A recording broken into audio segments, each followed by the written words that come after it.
Okay, so normally I would tell you you should not publicize your inner thoughts like manifesto style on the internet on a very small podcast. There's just not a lot of upside.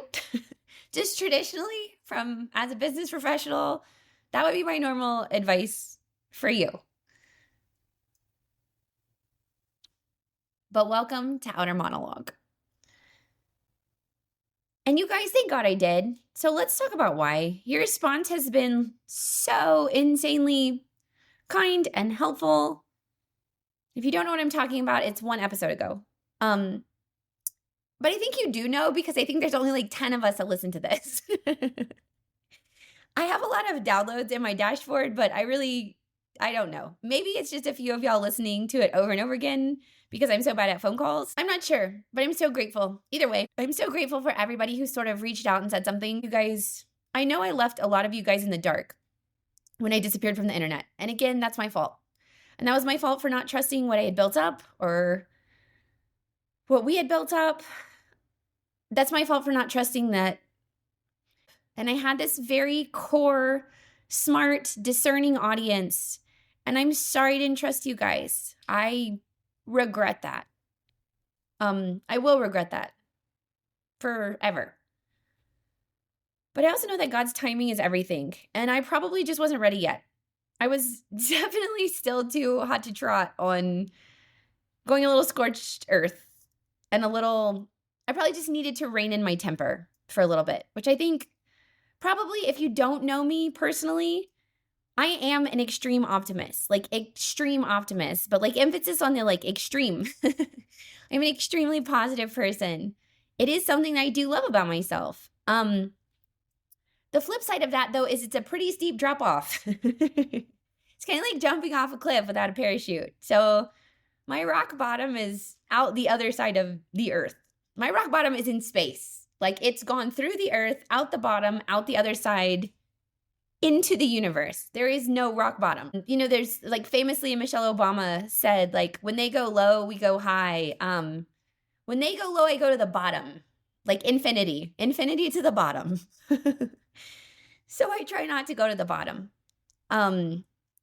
This is a superpower and has helped before, but it is not a part of my personality I'm proud of. So I just try not to go there. So again, flip side, thank you so much. Thank you times a million for listening to that last episode and for listening to this one. You guys are amazing. It made me feel like $1 million. I've already been asked on how you can help support something like this or a movement like this, which movement sounds so big and ridiculous. I don't know. I guess I kind of want to be a cult leader, but maybe we should just hold off on calling it a movement. But on the same token, what are we even doing here if we're not trying to do something big and ridiculous? That would be very off-brand for me. So LFG and whatnot. You can support this by joining the chat at my Substack for Outer Monologue. I can link that. You can also support this by subscribing to Outer Monologue. And all of this is done through Substack. I really like Substack. If you don't know how to use it, just ping me and I'll show you. Again, I think it's like 10 of us. I think like 5 of it is my dad on repeat. So, but it really does help. And it gives me, I can take on less client work, I guess, if we're doing this kind of work instead. And I feel like this is important work. And if we're doing this work together, I mean, who can stop us? But anyway, so I talked to you guys before about the whole being brave manifesto, but I talked to you guys a little bit about what I was doing with seed oils and how I drove my family insane. And I also told you that I do some work in marketing. And so there are some things that I've noticed. And I don't have a degree in marketing. I have like guerrilla marketing, boots on the ground experience. And I've learned a lot of stuff. And I am obsessive with learning new things. So of the new things I've learned, it helped me to be really confident in knowing that we can change markets. Boycotts, things like that for sure. But we can also change markets by just changing our buying habits. And then educating the people around us on what we're doing and why. So I think that's a really great place to start. So if you're not a Maha Mom like RFK Jr. vibes, there's some really interesting stuff over there. His Children's Defense Network stuff is really interesting. I've not been through all of that because it's a lot. I guess I got into this because I had started working for a friend a while back who was doing a bunch of autoimmune research, and she hired me to basically make that a little bit more palatable, like a little bit more entertaining as she taught people how to deal with their own Hashimoto's. I have Hashimoto's as well. Mine is kind of, I'm going to say under control, but it's probably not. And we're not going to say that too loud because that's a story for another time. But what has helped, I believe, would be all of the education that I got while I was doing research alongside her, making this more of an entertaining and palatable course. She's really funny and really sweet and hilarious and much nicer than me. But I write better than her. So that was my job. But I learned so much about environmental toxins and causes and hormonal causes, environmental causes, and even viral triggers that people have. And there's so much interesting research out there, but it really does take up all your time. So mom to mom, here's sort of the cliff notes. And if you want to dive deeper, if you disagree or you want to know more, please definitely look at your own stuff. They, really tried to demonize doing your own research during COVID, but doing your own research is just kind of what smart people do. So I don't know about you guys, but if I walk into a room and until somebody proves me wrong, I think I'm pretty flippin' smart about most things that I know. So I'm going to trust me and my own eyes and my own ears and my own senses and my own gut until I'm presented with information otherwise. And then I'll absorb it, I'll evaluate it, and if I need to change what I was thinking previously, I will. It doesn't have to be an ego check. It just has to be a, hey, I now have new data. I now have new input. So anyway, take this for what it's worth. If you want this new data and this new input, take it. If you don't, that's cool too. But I can tell you right now, my kiddos do 100% better throughout the week. And again, anecdotally, when they are not watching any sort of new television. No new style cartoons, no newfangled videos, no YouTube stuff. We don't do YouTube anyway, but nothing new. So I'm not saying my kids don't ever get devices and they don't ever get to watch TV. That's, again, not what I'm saying. I'm saying we don't do any sort of devices or input before school in the morning. We don't do that. And then after school, after chores are done, after we've done our, little simple, very simple routine, because I hate routines. It's basically like a after school put away. My son is a little TV bug and he wants to watch TV. But I only let him watch old shows. And when I say old shows, I mean like classic Ninja Turtles or old school Zaboomafoo, or he does like to watch documentaries. That's factory settings, you guys. I did not parent well enough to get a kid that just does that. He's cool. But I'm really good with him watching a documentary after school. And he balked at this sort of policy at first because it wasn't always the policy. No new crazy cartoons after school. He was mad. And now he's totally settled into it. And it's probably getting 30 minutes. Maybe sometimes it takes me a while to cook, maybe an hour after school of sort of TV time. But in that TV time, we've just taken it completely old-fashioned, old school cartoons, documentaries, just old school TV. And it's helped so much. Now on the weekends or when we're watching with family, we use an app called VidAngel. It can give you guys a code for VidAngel. I really love VidAngel. I kind of tell everyone about it. VidAngel lets you take out stuff so that kids can watch like modern day TV. It lets you take out swear words, lets you take out intimacy things. It lets you take out violence, gore, pretty much anything. Everything that you would want to take out, it lets you take it out.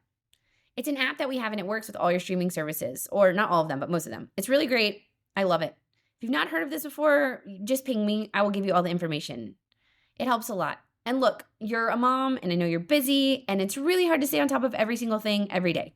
It's just exhausting. I am exhausted.